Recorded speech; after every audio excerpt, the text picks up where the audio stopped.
Episode 3 of Game of Thrones opens up with Eddard Stark first arriving in King's Landing.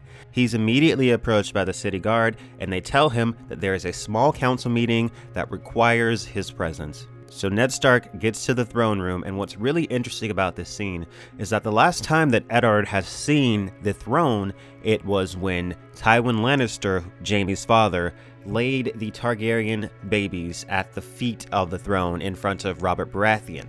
Everybody pretty much knows the story, but allow me to reiterate.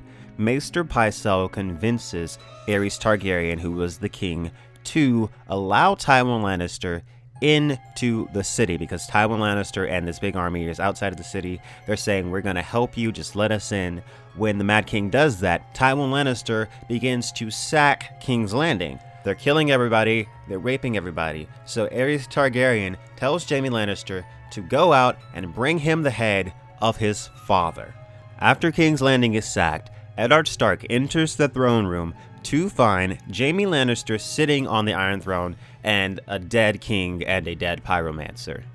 I've always felt like everybody, including Eddard Stark, has always been too hard on Jaime about killing the king.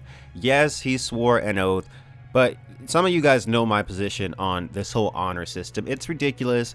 It's contradicting. I very much agree with Jaime Lannister's speech to Catelyn Stark in the second season, which I will not get into right now. But basically, honor is BS, and it's impossible to follow all these rules. Ned Stark is a very judgmental person, I would say. He's judging Jaime for this breach of honor, but the Mad King would have been killed regardless of what Jaime Lannister did.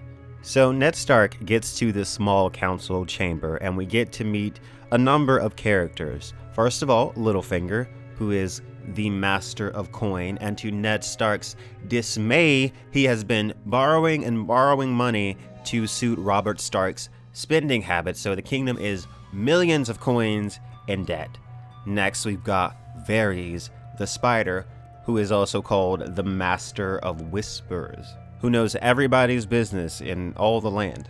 We also have Eddard greeting Renly here. Now, this is different in the books. Renly is actually, he either goes to Winterfell with Robert Baratheon or he meets them on the way down. He's definitely present at the time when Lady the Direwolf is killed. So that's a minor difference here.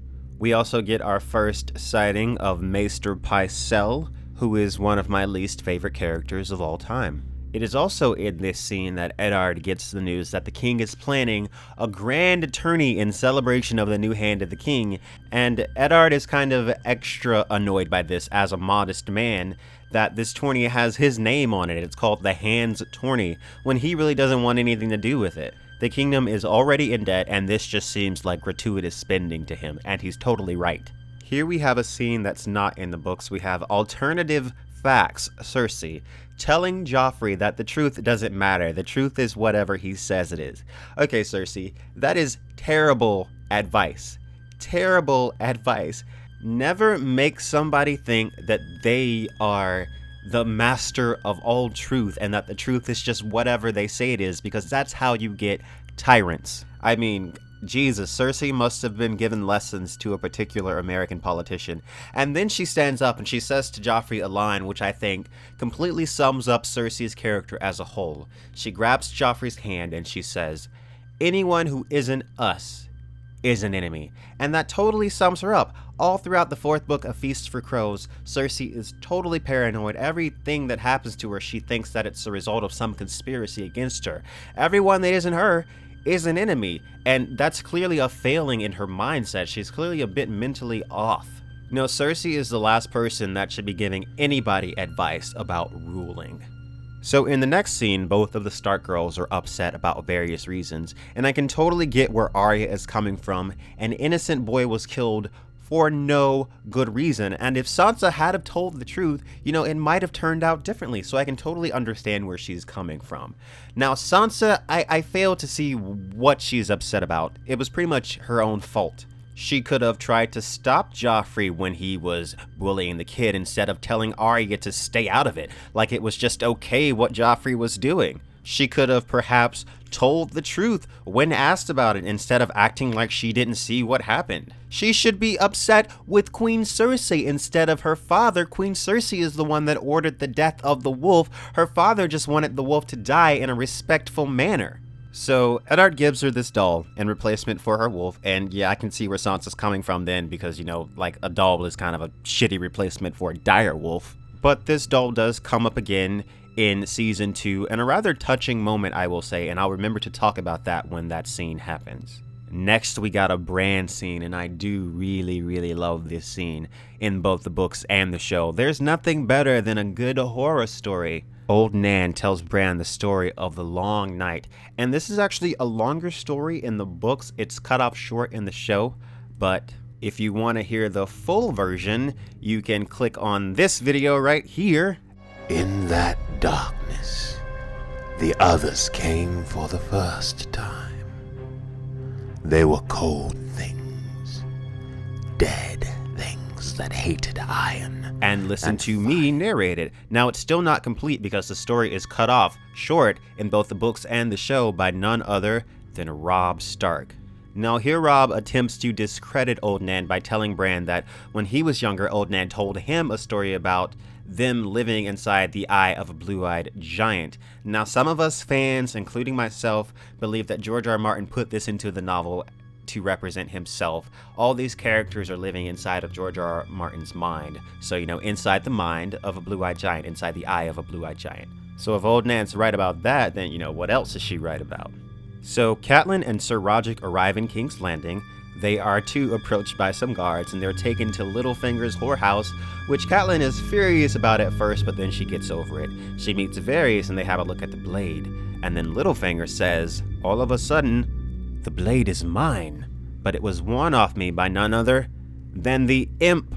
So Catelyn already believes the Lannisters are involved, and we don't know whether or not Littlefinger knows that they're involved or not. But Littlefinger does know that Catelyn suspects the Lannisters, so he can say anything against the Lannisters at this point, and she'll pretty much believe it if it's not too crazy. So it's very easy for him to lead her on the path that, you know, Tyrion Lannister did this because he's an evil Lannister. And, you know, Catelyn already trusts Littlefinger anyways because they grew up together. Next scene, we've got Jon Snow and his companions being trained for the first time at Castle Black. And Jon Snow is significantly better than everybody else, and he kind of embarrasses them all, so they're pissed. They attack Jon Snow, they come at him with a blade, and then Tyrion comes in, and he basically says, leave him alone, or I'll tell my big sister on you. You know, if the brother of the king of the entire land told you to do something, you'd do it. So it seems like on the surface, he's like, you better stop, I'm going to tell my big sister. But in reality, this probably would be pretty darn effective. You know, most people don't know the relationship that Tyrion and Cersei actually have. I mean, they could be best buddies for all anybody knows. So of course, when the queen's brother tells you to do something, you're probably going to do it. Especially when you were just a commoner.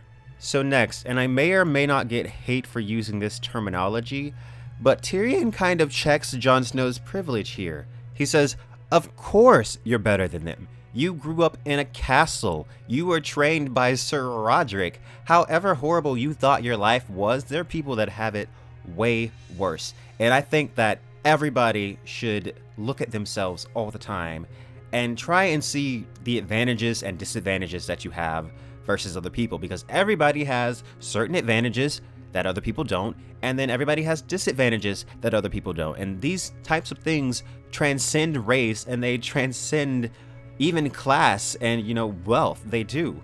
Take a look at Tyrion. He's disadvantaged because he's a dwarf, but he's also a member of House Lannister, the wealthiest house in all of Westeros. If he was not born into House Lannister, he would have probably been killed as a child, or he wouldn't have nearly the life that he has now, where he can just travel to the wall because he wants to. So Littlefinger comes up to Eddard and he says, your wife is in King's Landing. She's right on in this whorehouse.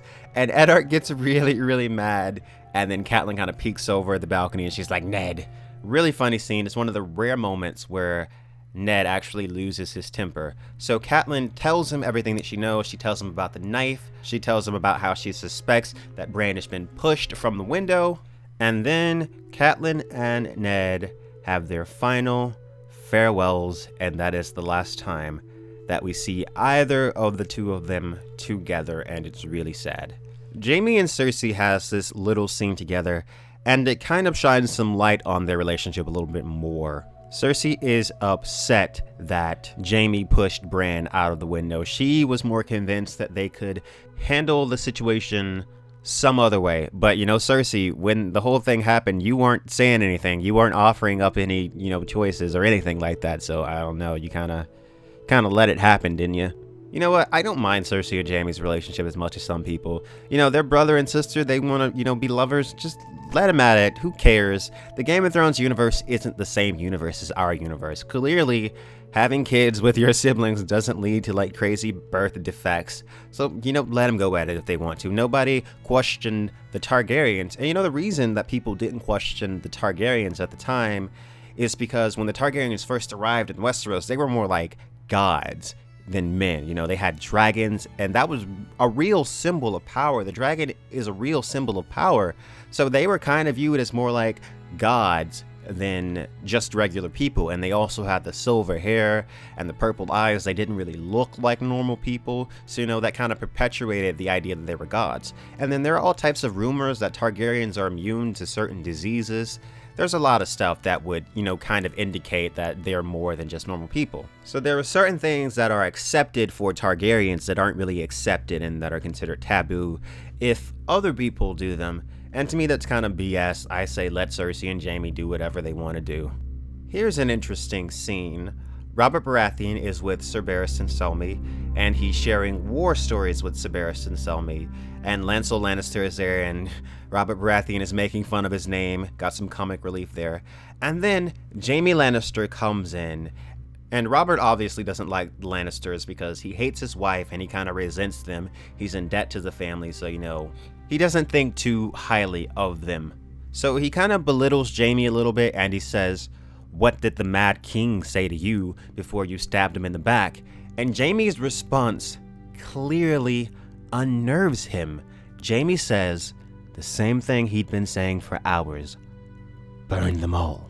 And the way Nicolau delivers the line is just chilling, and Robert Baratheon's reaction to it is absolutely perfect. It's a reaction of utter shock because he's like, what exactly does that mean? That's something that he's going to remember after he sobers up. And he doesn't even bother to ask because he's just kind of like, what the heck does that even mean? Finally, we meet up again with Dany and the rest of the Khalasar. They're riding through some tall grass, and Dany makes the decision to command the Khalasar to stop so she can go walk through the grass. Now, in the books, she is walking barefooted, and she kind of is reminiscing about a time where she would run barefooted through the grass in front of the house with the red door, which is a place where she remembers staying when she was very young, and it's the only place where she can remember that she was ever happy. So, in the middle of Dany's bliss, Viserys attacks her out of nowhere, and he's like, "How dare you command me? I am the dragon." And then Ricardo comes up with the whip, and he's like, "You want me to kill him, Khaleesi?" And she's like, "No, please don't harm my brother." And so Ricardo lets him go, but he makes Viserys walk. And this is a huge sign of disrespect within the Dothraki. Walking is for slaves. So for him to make Viserys walk, Viserys is the laughingstock of the entire Khalasar. And I think this is emphasized more in the book as well, because they have this name for him that he thinks means something grand and that they're respecting him, but they're really disrespecting him because he's not even bothering to learn the language. He sees the Dothraki as beneath him. He sees their culture as kind of, primitive and savage. And in a way, he's kind of right, but at the same time, if you're going to be amongst these people, it's kind of your duty to assimilate a little bit, especially if you're planning on leading them into war. You have to get to know them. So later, it's discovered that Khaleesi have baby inside her. And when the handmaiden goes and tells Jorah and Rhaenyra about this, Jorah all of a sudden has to ride to Qohor. What's that all about? That's a little suspicious. What you up to, Jorah? What are you doing over there? Meanwhile, at the wall, Benjen has returned and he announces to Jon Snow that he will be going back into the haunted forest again, and Jon Snow's all like, I want to come with you, and Benjen's like, no, you still have a lot of work to do here. I'm not going to show you special privileges just because you're my nephew, which is what I think Jon Snow thought he would be getting, because Benjen is the first ranger. He thought that he would receive special privileges, but he has to understand that when you join the Night's Watch, everybody is an equal. We also get Jeor Mormont here, and also Maester Aemon, trying to convince Tyrion to tell somebody at King's Landing, the king, his sister, about the problem that they're having. They're very short on men, and they're hearing very weird stories coming out of the haunted forest. I mean, they're not saying White Walkers, but, White Walkers. Personally, I believe that once you see something like the wall, it's got to be almost impossible not to believe that this was built for some reason, a big reason. There's no way that this giant ice wall was built to fight off primitive wildlings, who at the time that it was built had to be even more primitive. But it was thousands and thousands of years ago, so nobody really has a clue why it was built. They just have their stories. And in the final scene of this episode, we have Arya first meeting Syrio Forel, first sword of Braavos. He's training her, and Ned walks in, and he gives this kind of ominous look. Why is he looking like that? I think that he's looking at her like that because he sees his sister Lyanna and Arya Stark, and Lyanna obviously died, and you've got Syrio Forel like pointing the sword at Arya and saying, dead girl, dead girl. So maybe Eddard sees Arya and he says, oh, that kind of reminds me of my sister, because as we know, Ned Stark in the books has this entire inner monologue going all the time where he's like searching through his old memories and remembering something horrible that happened in his past, and this seems like it's a part of that.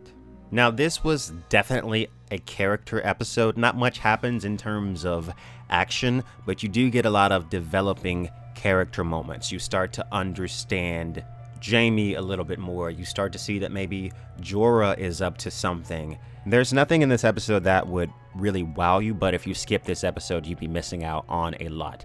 I give this episode an 8.9 out of 10. Thank you guys for watching. Make sure you like and subscribe for more ideas of Ice and Fire.